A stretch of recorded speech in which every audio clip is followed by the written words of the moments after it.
Shalom pessoal, Rabino Jacques, para falar com vocês hoje sobre a Parashá dessa semana, que é Behar Bechukotai, e Parashá muito interessante. Me lembra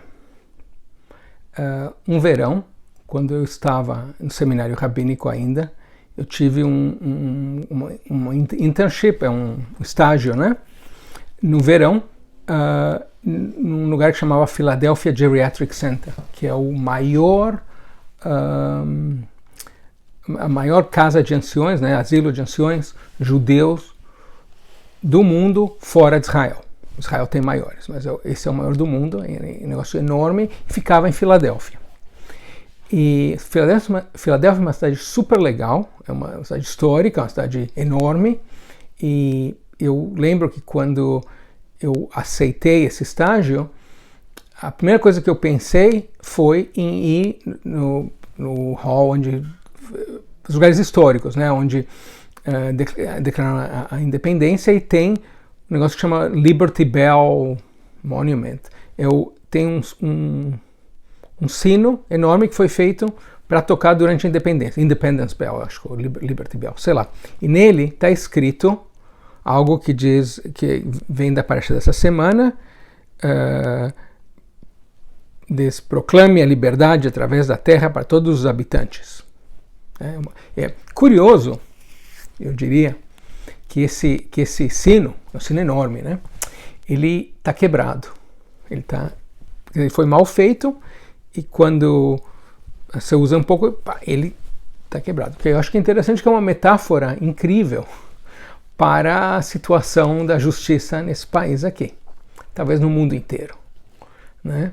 Mas ela me faz pensar, né, na Parashá dessa semana, e o que nós lemos, né, nessa Parashá dupla, Behar e Bechukotai, é as leis que dizem respeito ao ano sabático, ao ano do jubileu. O jubileu tem 49 anos, cada 7 anos tem um ano sabático, e no ano 49, né, depois tem o jubileu. E no ano 50, nesse ciclo, eles tocavam shofar, né, para anunciar, e cada família podia retornar para a sua terra ancestral e para as possessões que eles tinham perdido nos 50 anos anteriores. Ou seja, o que significa em termos econômicos é que na terra de Israel você não podia comprar a terra para sempre, como a gente faz hoje, né? Você compra uma casa de alguém, ela é tua para sempre. Não. O que você fazia, na verdade, era como se fosse um contrato por, teoricamente, 50 anos, mas na verdade o que faltava até o jubileu. Então, se você fizesse no ano 10, você tinha 40. Né? Isso, de certa maneira, obviamente é uma maneira de garantir que ninguém ia ser muito rico, porque ficaria impossível você comprar, alguém ser dono de toda a terra, de todo o bairro, de toda a quadra, enfim, né? Porque chegava no ano 50, a terra voltava para os donos originais, né? Então, digamos assim, era uma chance das pessoas recomeçarem, de redistribuir a riqueza. E como eu disse, esse verso, né, que eu já disse para vocês, que eu vou ler para você inteiro, Levíticos 25:10 diz: você vai guardar o ano 50 e proclamar a liberdade através da terra para todos os habitantes dela, vai ser um jubileu para você, e você vai retornar cada homem para sua possessão, você vai retornar cada homem para sua família. Tá? Então, basicamente, esses versos, como eu já falei para vocês, estão escritos no Liberty Bell, né, que é proclame liberdade por toda a terra. Muitos diriam que essa ideia da redistribuição da riqueza é uma utopia, né, algo que é impossível, enquanto outros acham que, na verdade, esse é o plano ideal para criar igualdade econômica. Aqui, pelo menos, né, os políticos chamados progressistas, né, o pessoal mais de esquerda, adoram trazer esse verso da Bíblia à baila nas discussões. Eles falam muito algo que é real, né? A diferença de níveis de riqueza nesse país, que aqui nos Estados Unidos é obviamente menor que no Brasil é 1000 vezes pior, mas que evidentemente existe uma diferença entre os ricos e os pobres, e que cada vez essa diferença entre os ricos e os pobres está ficando maior. Eu mesmo noto isso aqui, eu tenho medo que está havendo aqui nos Estados Unidos uma brasiliação, né? Vai chegar um dia no qual a minha casa vai ter que ter barras e guardas, tudo, porque vai ter ricos e pobres, e, né? Bom, eu pretendo estar entre os ricos nesse caso, se for possível. Mas não é legal, né? O ideal é um mundo mais igualitário. Né? Aqui se fala muito na diferença entre o salário ou os ganhos totais do presidente da companhia e dos empregados. Né? Em países europeus, pequena diferença, 30, 40, 50 vezes, e aqui pode ser 1000 vezes, 2000 vezes. Né? Muitas vezes essa linguagem dos progressistas, né? O pessoal de esquerda, tem uma coloração, eu diria assim, marxista, falando da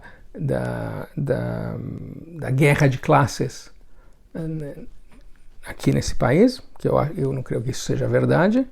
Porém, no final, o tema da justiça, o que se chama aqui justiça distributiva, é um tema real. A pergunta é se a gente deveria redistribuir a riqueza para criar mais igualdade num país, o país que for. E, obviamente, esse tema é mais fácil de discutir num país rico como os Estados Unidos que um país pobre como o Brasil, porque eu diria que no Brasil redistribuir a riqueza de todos levaria que todo mundo fosse pobre. Né? Mas eu já vou chegar lá, nesse aspecto. Bom, mas quando eu me ponho a pensar, por exemplo, da onde eu moro, 5 quilômetros para lá, vivem os mais ricos da cidade, alguns dos mais ricos do país, em mansões enormes, e 5 quilômetros numa outra direção é o meio do que se chama aqui o gueto, né? O gueto urbano, que é áreas bem pobres, horríveis, né? Com crime, com desemprego, né? E a pergunta é: será que a gente deveria pegar os que têm muito e dar para os que têm pouco? Né? Quando você discute isso, né, fica claro que as pessoas chamadas os conservadores, né, os de direita, que aqui são republicanos, dizem que não, né, que os ricos trabalharam, eles têm direito ao resultado do que eles têm, ou eles herdaram, sei lá. Né? Enquanto que tem outros que dizem não, que é uma boa ideia. Então eu penso em talvez a melhor resposta para como tratar esse problema da redistribuição da riqueza vem de 2 professores que ambos serviam em Harvard. Eles tinham opiniões completamente opostas. Um deles chamava John Rawls, R-A-W-L-S, se você quiser procurar, Rawls. Ele dizia assim, ele via que a justiça é igualdade. Então, ele pensava qual é a maneira mais justa de distribuir a riqueza econômica de uma nação. Ele tinha uma ideia que eu acho bacana se você pensar nisso, é o seguinte, que você tem que criar um sistema econômico que você teria que viver nele, porém você tem que vê-lo sob de uma maneira com seus olhos completamente tapados, ou seja, você tem que criar um sistema econômico que, independente de quem você for, né, se você não sabe o que você é, né, você vai criar um sistema no qual, se você for alguma coisa diferente do que você é, homem, mulher, branco, preto, aleijado ou não, enfim, né, ou seja, cria um sistema no qual você não sabe de como você vai ser, como você gostaria que o sistema fosse. Obviamente seria o sistema mais, se você não soubesse desde o início, eu sei quem eu sou, um homem, branco, judeu, etc. Né? Se eu não souber isso, que sistema econômico eu criaria? Né? Se eu tivesse que ser qualquer outra pessoa, não sei quem eu vou ser. Que sistema eu gostaria de estar? Eu acho super interessante. Né? Então ele ensinou, esse Rawls, ensinou 2 princípios, ele tinha 2 ideias. O primeiro é que todo mundo deveria ter um direito básico, coisas básicas. Quais são? A sociedade tem que dar para todo mundo o quê? Comida, abrigo, uma casa, educação e cuidado médico. E, se for necessário, você criar imposto sobre os mais ricos para dar para os mais pobres, isso é justiça. Tá? E o segundo princípio que ele tinha é que as pessoas sim têm o direito de ficarem ricas, sempre e quando o acesso, o caminho à riqueza esteja aberto para todo mundo, não somente para os que têm privilégio. Isso é uma coisa clara que eu entendo muito bem, que muito do que eu tenho, que eu logrei supostamente pelo meu próprio trabalho, eu devo ao trabalho do meu pai, do meu avô, né? das pessoas antes de mim que trabalharam. Portanto, eu não comecei do nada. Começar do nada é difícil, né? Muito difícil. Então, então essa ideia, o Rawls chamava isso o princípio da diferença. E ele, no final, o que ele dizia é que aqueles que chegam a ter uma grande riqueza através da habilidade, do trabalho duro e da sorte, por um lado, tem o direito de manter o que eles têm, por outro lado, tem uma obrigação com os demais, né? E essa habilidade de poder chegar a adquirir riqueza tem que estar disponível para todos, sobretudo para os membros mais pobres da sociedade.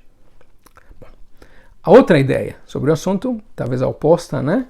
É um outro professor de Harvard, chamava Robert Nozick, que ele se baseava num filósofo inglês, John Locke, que via o direito da propriedade como absoluto.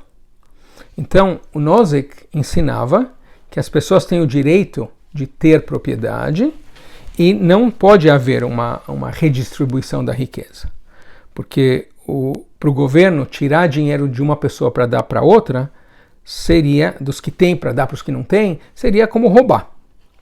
E se os ricos decidem, por sua própria vontade, por sua própria bondade, dar, é ótimo. Mas o governo não tem o direito de tirar a riqueza que alguém adquiriu contra a sua vontade para dar para outro, né? E eu diria que, dentro do contexto americano, o Rawls, esse primeiro professor, as ideias dele são muito semelhantes ao do Partido Democrata, enquanto que as ideias do Nozick são muito semelhantes ao do Partido Republicano. Bom, já falei um monte sobre economia. Você já está se perguntando, esse Rabino está louco, hoje ele não quer falar de judaísmo de jeito nenhum. Não, quero sim. Primeiro eu quero dizer que se você não está inscrito no canal, se inscreva. Se quer aprender muito mais sobre o judaísmo, se inscreva na Brit Brachá. Bom, então vamos lá. O que o judaísmo tem a dizer sobre isso? Eu diria, qual a posição do judaísmo? Eu diria que ao contrário, por exemplo, de outras religiões, o cristianismo, que diz que tem uma atitude em geral negativa em relação à riqueza, ou talvez interpreta mal a Bíblia dizendo que é mais fácil um camelo passar pelo buraco de uma agulha que um rico entrar no reino dos céus, esse tipo de coisa, né? Uma atitude que eu diria que é realmente negativa em relação à riqueza.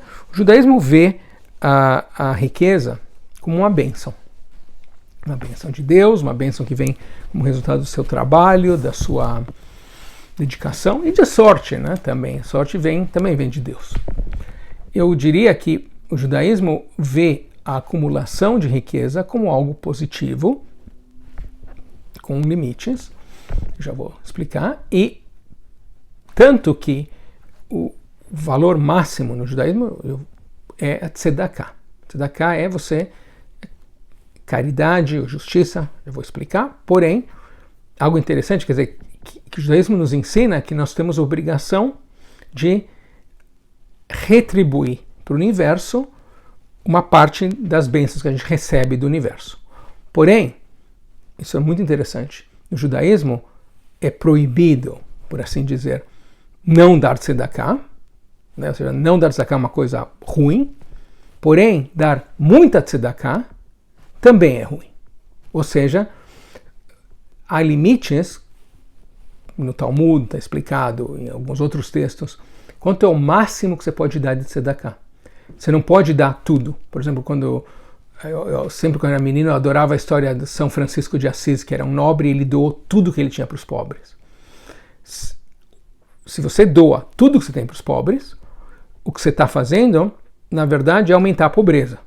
Porque você pega todos os pobres, cada um vai receber R$1, mas você ficou pobre também. Agora você aumentou o número de pobres. Então, por isso que é proibido, o máximo que você pode dar do teu ganho, do teu dinheiro é 20%.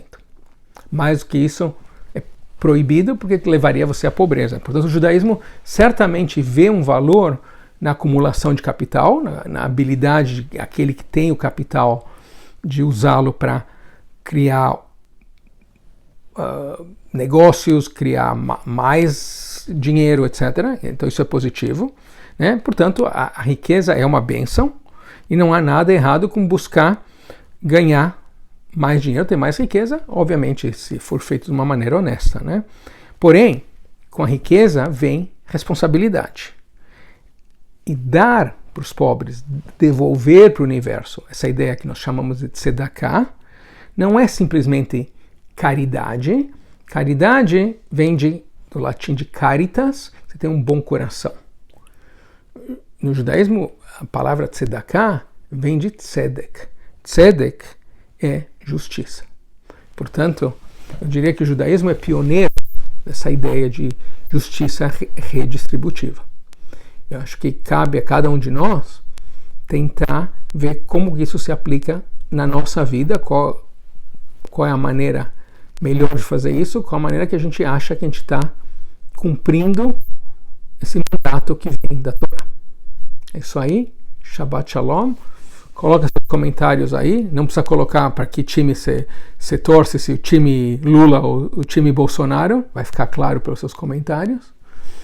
E que mais? Vou contar só para a título de curiosidade, meu pai, em paz descanse, foi tesoureiro do Partido Socialista do Brasil.